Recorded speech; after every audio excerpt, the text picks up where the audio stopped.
Hello, everybody. Recording in progress. Hello. Today we are doing a very special live.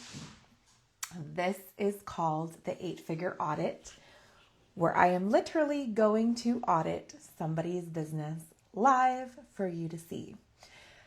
This, I will preface and say, whoever submits the forms for these audits consents to either having their business name shared or not. So I am sharing everything that I can, and this person has said, yes, you can publicly share the information. So if you hear me talking about things and you're like, why are you saying their names and their offers and all these things? It is because the person, the CEO of this business, has fully consented to me sharing all of this information live. If you would like, give me 1 second here. If you would like to submit your own business for this audit, I am on Facebook and I'm also on Instagram, just so you guys know. I'll put the link down below in Facebook. For those on Instagram, just message me audit and I will send you the information so you can submit your own business if you want to. So we are going to get into it in one moment.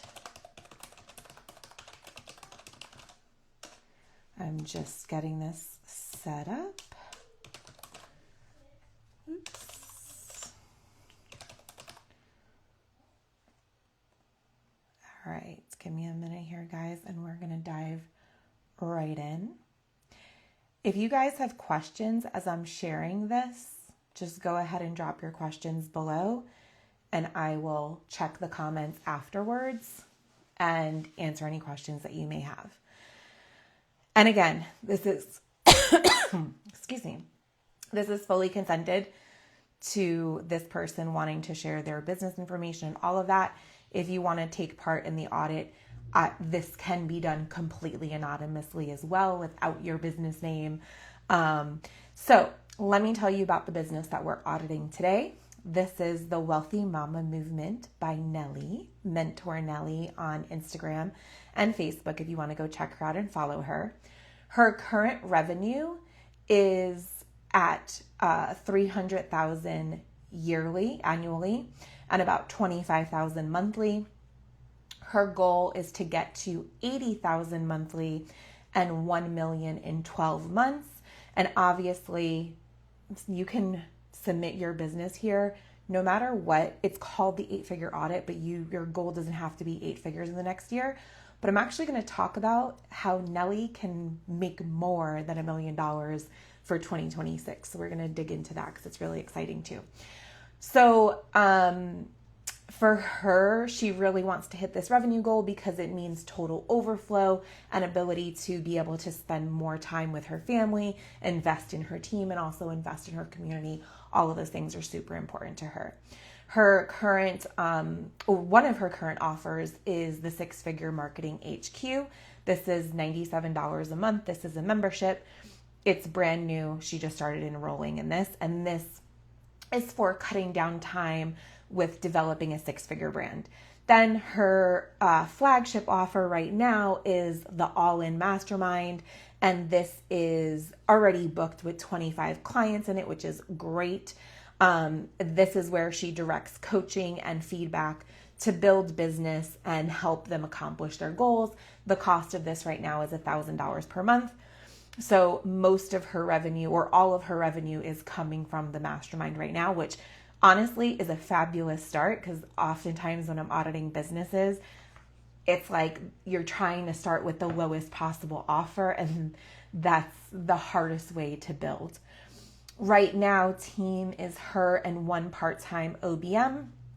And then she also invests in coaching and accountants and all of that too. But as far as dedicated team members to help her, she's got her OBM. And let's see, that's her executive assistant as well. And she's got a hybrid model for sales. So she closes some, her team closes some. She currently added 2 people to help her on a trial basis. her current close process is sales calls, DMs, applications, and live launches, and some social media content. Her highest method for closing sales is the DMs right now. Her close rate is great. It is an average of 8 out of 10. And this is especially for those that are already raising their hand, they're already electing. She's getting a lot of those people jumping in, which is amazing. One of the things that's frustrating about the current sales process is it's mostly still on her as the CEO, and it's very manual, and she's currently working on shifting this.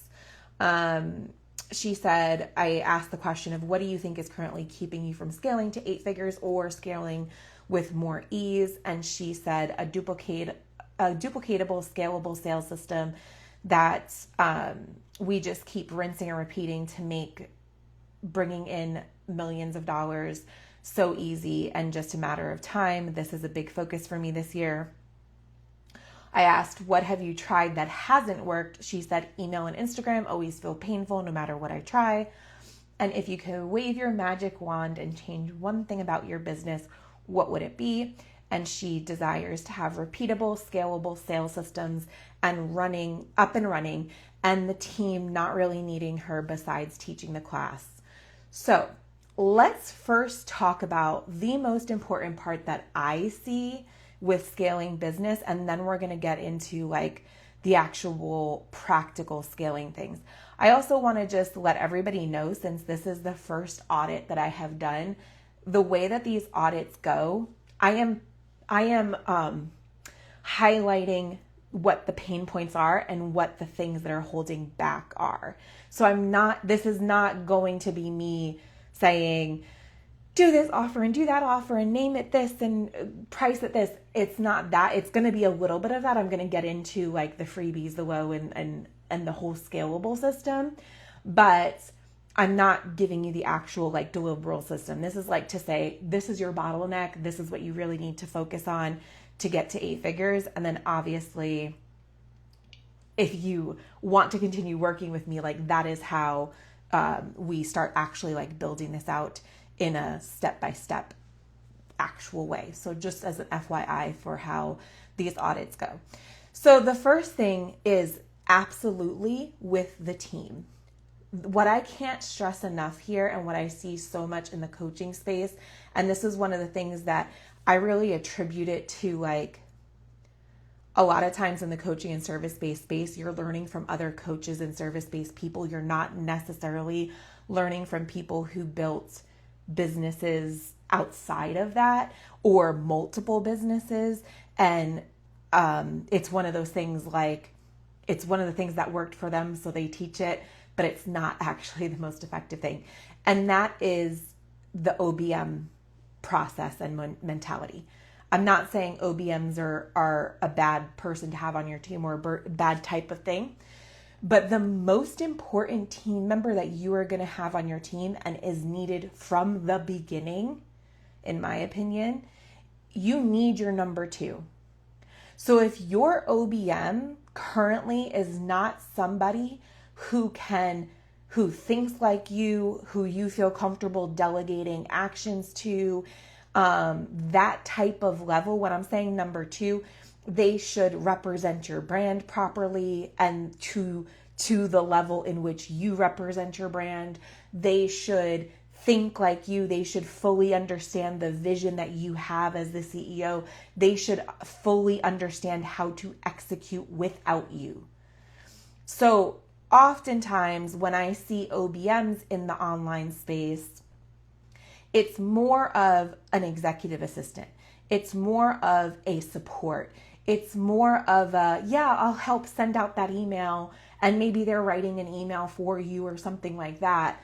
But they're not, they're also probably supporting other people, or maybe they have their own business that they want to start. They're not your number 2, as in so bought in to like, yes, I see your wealthy mama movement and I want to help you build your wealthy mama movement, and I am in this with you forever. Like maybe not forever, ever, but like you could see them dedicating 10 years, 5 years, some longevity here. They want to help you build this movement. They want to be part of the movement. They're not just here to be an assistant, to help set up courses, to help support you. They want to take on a better role. In brick and mortar, or like what I would say real world business, the title to think about here, this is your COO. This is your Chief Operating Officer. When the CEO is out or busy, the COO is the go-to. Typically, the COO, sometimes the CFO, depends on the structure, but a lot of times the C-suite, the executive suite, are the go-to people. They're the person that your clients are going to, your team members are going to. They're not going to the CEO. The CEO is protected. The CEO is in a bubble. The CEO, like the COO or the CFO or some other kind of C-suite, is going to the CEO, bringing them the next level problems that need to involve the CEO. The CEO is not involved in everything, right? So that's the kind of mentality that you want to start thinking about when you're building your online brand and your coaching or service-based business. It's like, who is that person that you can trust? And trust is built over time. So this is not somebody that like you're gonna necessarily find tomorrow and be like, yeah, I trust them by Monday. That's not how that's gonna work. But somebody who is in this for longevity. They are dedicated. They are here to, they believe in your brand. They believe in you. They want to help you take this to the next level. And there's somebody who proves or has proven that they're trustworthy. They have the experience. They're not building their own business on the side. They're dedicated. They're saying, I want in. Yes, let's do this together. That's the kind of person that you need when you want to scale your business to 8 figures, even 7 figures, but especially if you want to go to 8 figures and you want to do this quickly. Your team, let's put it this way. Your team is always going to need you if you're just having these people who are not really dedicated. They're just there to make money. They're like, yeah, like they need you for everything. They're not necessarily bought into your brand. They really don't understand your vision. They don't care to understand your vision. They're just there for the sake of being there. And you can tell they're not really bought in. Maybe they're building their own thing on the side. Maybe they have an OBM service where they're supporting 10 clients. Those are not your people. Those are not the people that are going to help you get to 8 figures per year and beyond. So you want to find that dedicated person. They absolutely do exist. There are so many people I have seen. These are typically, to look for this person, you are going to want to find, it's typically a coach or somebody in the service-based space that is no longer interested. They kind of want to take a step back. They're still currently doing their own thing and building their own business, but they really don't want to. They're realizing that they're not built for that CEO life, and they rather attach to somebody else's vision, and like they can be so bought in on your vision and help you run with it. Those are going to be the people that are priceless because they already understand the industry. They already understand the pressure. They already understand the execution part of it. So this sometimes is people in your own masterminds. This sometimes is peers. This sometimes is people in the masterminds you're participating in. Just put the feelers out there to say, hey, I'm really looking for a number 2 who can be dedicated to my business, help me really build it and scale it, not be interested in building their own thing. Do you know of anybody? Right? Like just start having conversations like that and see who you can find.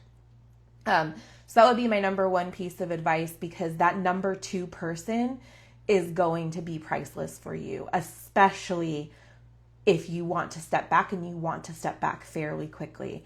The other thing is, like, obviously as the CEO, like you've got to understand that you have to bring this person on, let them shadow you, let them understand your decision making. I'm not saying that you do this, Nelly, but I'm just talking to the general masses here. Don't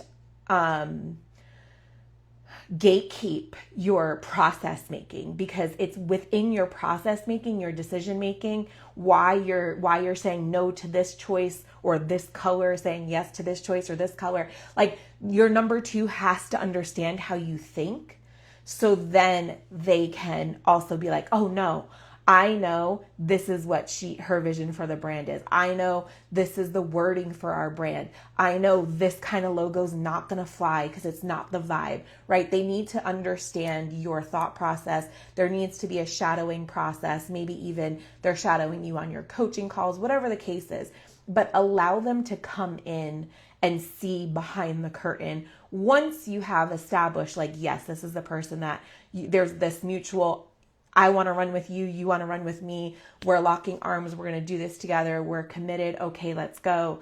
Then bring them behind the curtain, allow them to understand your decision-making process. That is going to expedite them being able to step into that delegation and that autonomy role. And that's going to also just, like, they're your number two. They should feel part of the brand. Okay. So I think we covered enough on the team from that aspect.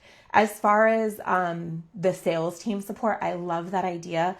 I think just the messaging around team in general that I want to just land here is that whole aspect of, like, really vibing with your brand needs to be at the forefront of your mind, even in your sales process.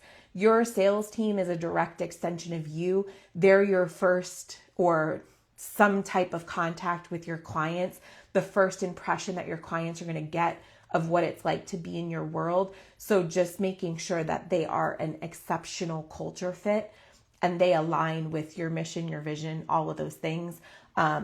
When I have had the highest performing teams for the last 15 years. And the way that I was able to do this where other people were not is because I always hired for culture first, skill set second. Skill set can be taught. Culture is part of personality. It literally cannot be taught. It will be the detriment, right? So, like, in every part of your team, you want to make sure that that culture fit is strong and there. All right. Let's dig into the fun stuff, the actual flow of things. So the number one, actually there's a couple of different aspects. First of all, I love that your mastermind has sold out, or maybe it's not sold out, but you already got 25 people in it. It talks to how strong you are with your high ticket sales. And I absolutely love that.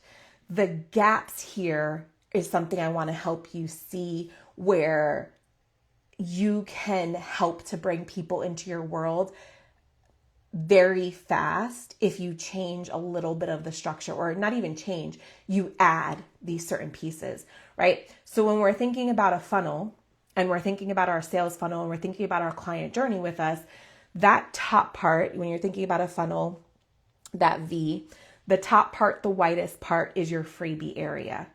This is not necessarily a space where you're having to do freebie master classes every month.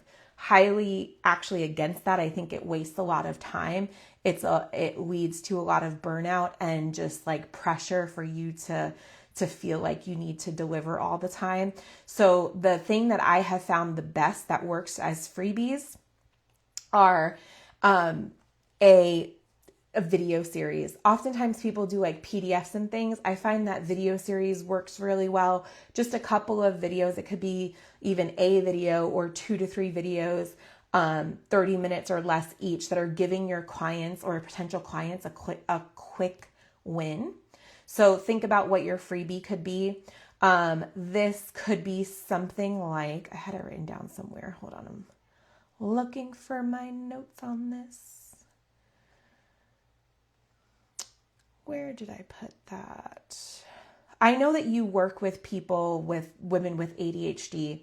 So this could even, your quick win could be something like, I don't know where my notes went right now with the name of these things. Where did I put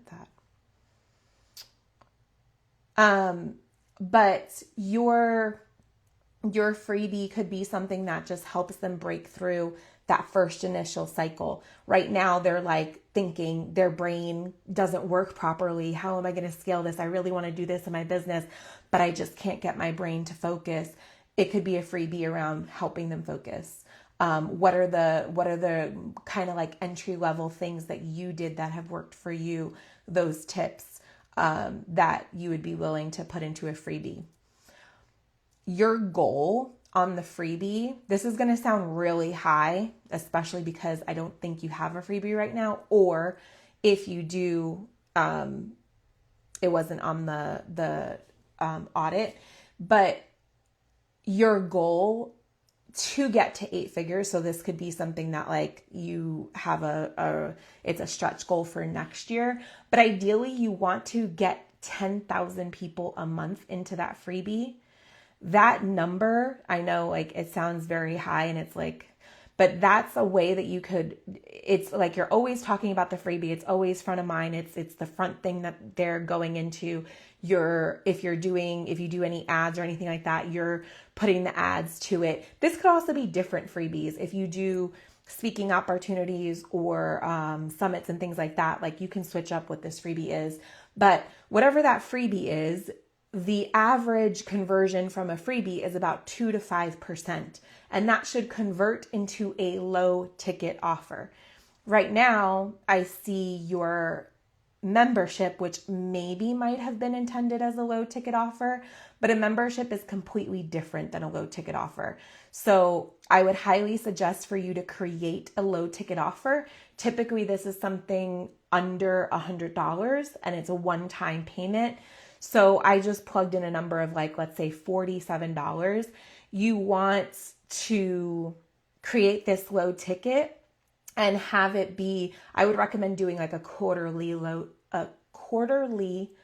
ticket, and all of these low tickets aligned with your brand pillars. So 4 brand pillars, you're doing a pillar per quarter, and then you're always selling the replay to that low ticket. So when people convert into your freebie, they're getting the option to upgrade to that low ticket, either the live one that you're about to do next or the recording to the last one, or even both. So every quarter you're having a new low ticket offer. You're always selling the recordings to that low ticket offer.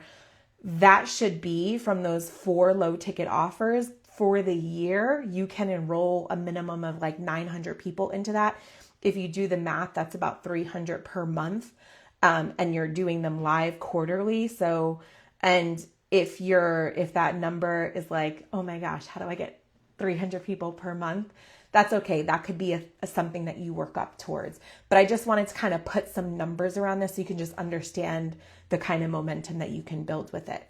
For the membership, I know that that's new. I would say your goal ideally would be to get obviously 100 people or so into that initially, and then continuing to enroll about 100 or so people per month.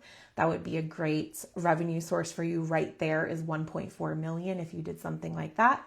And then the other place that I saw a gap is the mid-ticket tier. So again, following that same model as the low ticket, you would do something for a mid-ticket offer quarterly that again aligns with the brand pillars. So, and again, you're selling the replay all the time. So you see how this builds a structure where somebody, let's just say, go back to 2025 or even at the end of this year, right? It's December 2026. Somebody enrolls in your freebie, they automatically get the option to upgrade to your low ticket from Q1, your low ticket from Q2, your low ticket from Q3, your low ticket from Q4. They have 4 opportunities to jump in and spend money. You can keep doing those up levels as they're jumping in, or you can offer them these different things through emails and things like that. Once they enroll in that low ticket, then you can now offer them that replay to that mid ticket. So you're constantly offering that enrollment, but there's little work to do because as the CEO, you're only delivering twice quarterly. That's it. 1 for the low ticket, 1 for the mid ticket. You're only doing 2 live events quarterly, and everything else. And then obviously you have your mastermind, but everything else is just selling on the back end. With the mid-ticket, if you target about 33 people per month, you would average about 100 people per year in each. Each of those tickets, if you do the math on that, 100 people to your mid-tier ticket, the mid-tier, let's just say it's $497 for the mid-tier, you're making $50K every quarter for your mid-ticket. And then obviously you have the mastermind, which is fabulous. I would say increase that enrollment to get it to at least 50. That would double your revenue there. And then the other place that I saw a massive opportunity for you, and I don't know if maybe you already have this and it just was not on the audit, but your one-on-one coaching. If you don't have that, or even if you do, adding one-on-one coaching, there is a method that I use with my clients that's very successful where they have a one-on-one coaching where they're making at least $1 million just off of one-on-one coaching alone, and they're never working with more than 12 clients at a time. So from a time standpoint, that $1 million a year is only costing you 12 hours a week, if that, because it also depends on how you set up that one-on-one. So those would be my suggestions to you. Just right off the bat, when I was doing like a quick calculation of if you add the one-on-one coaching, if you add the mid-ticket tier, the low ticket tier, you can close out 2026 at about 3.3 million. So that's where I'm saying, like, looking at this, and when you look at these different pieces of how they all fit together and how they lead into each other and the setup for them to be able to lead in, you can close 2026 even higher than just $1 million for the year. So that is what I got for you. And if anybody has any questions, I'm going to post this live. So you can always ask if you're watching the replay. And if you're interested in submitting for your own summit, I have shared the link. If you are on Instagram and want to submit your business for your own, I said summit, didn't I? For your own audit, just DM me audit on Instagram and I'll send you the link for that. All right, guys, I'll talk to you later.